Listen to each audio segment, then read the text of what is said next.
Imagine waking up one morning, looking out your window, and seeing your neighbors packing boxes. Not one neighbor, not a few, every single neighbor.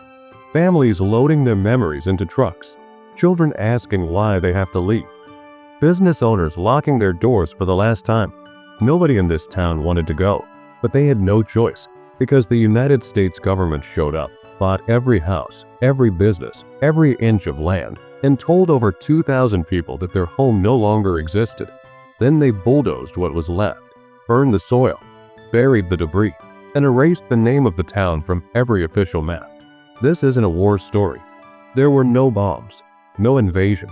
This is the story of a simple decision, a solution to a problem so ordinary, so everyday, that silently turned a living, breathing American community into one of the most contaminated places on Earth. Stay with us. Because what killed this town didn't arrive suddenly, it was poured quietly into the ground, year after year, while everyone smiled and called it progress. Times Beach, Missouri, 17 miles southwest of St. Louis, nestled in a valley along the Merrimack River, sat one of America's most overlooked small towns. It was founded in 1925, originally as a summer resort, a weekend escape where city families could rent a bungalow and breathe fresh air. The famous Route 66, stretching from Chicago to Santa Monica, passed right through its southern edge. You could drive that legendary road and roll right through Times Beach without even realizing it. But by the time the Great Depression hit and gas rationing came during World War II, the resort dream faded. What was left was something quieter, more real, a tight-knit, working-class community where rent was low and neighbors knew each other by name. By the 1970s, roughly 2,000 people called Times Beach home. Young couples, families with children, small business owners running diners and shops. People who didn't need much, just stability, community, and a place to call their own. Former resident Emmett Copeland moved there as a teenager in the early 1970s. His parents opened a donut shop on the corner, Boston creams and coffee for the locals, a couple of pool tables in the back. That was Times Beach. Simple, human, alive. Kids played in the streets. Doors were left unlocked. The river was close enough to hear on quiet evenings. It wasn't glamorous, but it was home. And like so many working-class American towns of that era, it had one persistent problem, one nagging inconvenience that nobody could seem to fix. And the way they tried to fix it would ultimately destroy everything. The roads of Times Beach were never paved. In a town without deep pockets, unpaved dirt roads were a fact of life. And in the dry Missouri summers, those roads turned into something miserable. Every passing car kicked up thick clouds of dust that billowed through open windows, settled on furniture, coated children's lungs, and made the streets nearly impossible to see through on busy days. Residents complained. Town officials listened. But paving an entire town's road network cost serious money. Money Times Beach simply didn't have. So local officials started looking for a cheaper solution, something fast, something affordable, something that would just keep the dust down. And in 1972, they thought they'd found exactly that. A local contractor offered to spray the roads with oil, a common practice at the time for suppressing dust on unpaved surfaces. Cheap, effective, completely normal. The residents of Times Beach didn't just tolerate it, they welcomed it. Children reportedly ran through the purple-tinted spray, laughing. Families could finally open their windows again. The air felt cleaner. For a brief moment, it seemed like the town had finally solved its biggest headache. But what nobody in Times Beach knew, what nobody was told, was what was actually inside that oil. That answer would take years to surface, and when it did, it would end the town forever. His name was Russell Bliss. He ran a waste hauling business in Missouri, a practical, unremarkable operation. He collected used oils and chemical waste from industrial plants and service stations, then disposed of them. In the early 1970s, he was hired by a chemical company called Napaco, Northeastern Pharmaceutical and Chemical Corporation, to take their industrial waste off their hands. Napaco had been manufacturing hexachlorophene, a popular skin cleanser at the time, at a plant in Verona, Missouri. That process left behind a dangerous byproduct stored in large tanks. Bliss took the waste. Then he did what he always did. He mixed it with used motor oil and sold it as a dust suppressant. At just 6 cents per gallon, it was irresistible. He sprayed it on horse arenas across Missouri. He sprayed it on neighborhood streets. He sprayed it on dirt roads in and around Times Beach. In total, Bliss sprayed more than 25 sites with thousands of gallons of contaminated oil, and almost no one asked what was in it. Why would they? It was just oil. It kept the dust down. That's all anyone needed to know. Except what was mixed into that oil wasn't just waste. It was one of the most toxic compounds ever created by human beings, and it was now soaked into the ground beneath people's feet. The first signs didn't come from a laboratory. They came from a horse arena. At Shenandoah Stables, one of the sites Bliss had sprayed, horses began dying at a rate nobody could explain. Over the early 1970s, more than 40 horses died at that single location. Birds were found dead around the arena. Dogs and cats disappeared. A 6-year-old girl, the daughter of the stable owner, became terribly ill. Back in Times Beach, residents began noticing things too. Unexplained headaches, skin disorders, children coming home from the streets with unusual rashes, nosebleeds, depression, illnesses that doctors struggled to diagnose. Town officials reported that virtually every household in Times Beach experienced some form of health disorder. Still, no one connected the dots yet. The roads had been sprayed years ago. Nobody thought twice about a dust suppressant. It took years of investigation, multiple government agencies, and a series of soil samples quietly sent to the Centers for Disease Control before the truth finally started to take shape. And what the lab results showed was something so alarming, so unprecedented, that government scientists could barely believe what they were reading. The chemical hiding in that oil was called TCDD, a specific form of dioxin. At the time, scientists described it as the most toxic chemical ever synthesized by human beings.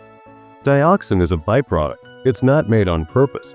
It forms as an unintended result of certain industrial manufacturing processes, including the production of chemicals like Agent Orange during the Vietnam War. Napaco's plant in Verona had been generating it as waste, stored in tanks, invisible and untracked. Once dioxin enters the body, through the skin, through breathing contaminated dust, through contact with contaminated soil, it doesn't leave easily. It binds to fat tissue and can remain in the human body for more than a decade. Prolonged exposure is linked to cancer, severe skin disorders, immune system damage, and serious harm to unborn children. On December 23, 1982, the EPA made it official.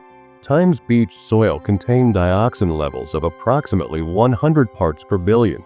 The safety threshold considered dangerous was just 1 part per billion. Times Beach was contaminated at 100 times the level considered toxic. Panic spread through the town instantly. But before residents could fully process what that meant, before any plan could be made, something else happened.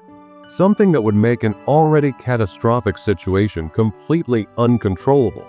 December 1982. The same month the EPA confirmed the contamination, the Merrimack River, the river Times Beach had been built beside for over 50 years, rose beyond its banks and flooded the town. This wasn't a minor flood. The water surged through streets, into homes, across the contaminated roads, and as it moved, it carried the dioxin with it. The toxic compound, already soaked deep into the soil, was now being spread by floodwater across every corner of the town, into yards, into foundations, into areas that had never been sprayed. EPA Administrator Ann Gorsuch visited the flooded, contaminated town and made the announcement that sealed Times Beach's fate. Residents should not return. The contamination was no longer contained. The town sat on a floodplain, meaning future floods were inevitable. Cleanup, if possible at all, would take years and cost a staggering amount of money. Government officials began asking the question that residents dreaded most. Was it even worth saving? The answer was coming, and it would change the lives of over 2,000 people forever. On February 22, 1983, the EPA announced what had never been done before in American history. The federal government would purchase every single property in Times Beach, 800 residential homes and 30 businesses, using $33 million from the newly created Superfund program. It was, at that time, the largest civilian relocation due to environmental contamination in United States history. On paper, it was an offer. In reality, residents had no practical choice. For the families who had built their lives in Times Beach, who had raised children there, opened businesses, buried neighbors there, it was a quiet devastation. They were being told that the place they called home was gone, not metaphorically, officially, permanently. Families packed decades of life into boxes. They took photographs off walls. They carried memories out of houses that would soon be demolished. Business owners who had served their community for years turned off the lights for the last time. By the end of 1986, every resident had relocated. The population of Times Beach was officially zero, but the story wasn't over yet. There was still the matter of what to do with the town itself. Buying the town was only the beginning. The real challenge was what to do with 2,000 people's worth of homes, streets, buildings, soil, all of it soaked in one of the most persistent toxic compounds ever created. The EPA's answer was incineration. A massive mobile incinerator was constructed directly on the site of the former town. Beginning in the mid-1990s, contaminated soil was excavated from Times Beach and from 26 other dioxin-affected sites across eastern Missouri. In total, more than 265,000 tons of contaminated earth and debris were loaded into that furnace and burned at temperatures high enough to destroy dioxin at the molecular level. The homes themselves, the places where families had lived, children had grown up, ordinary American life had unfolded, were demolished.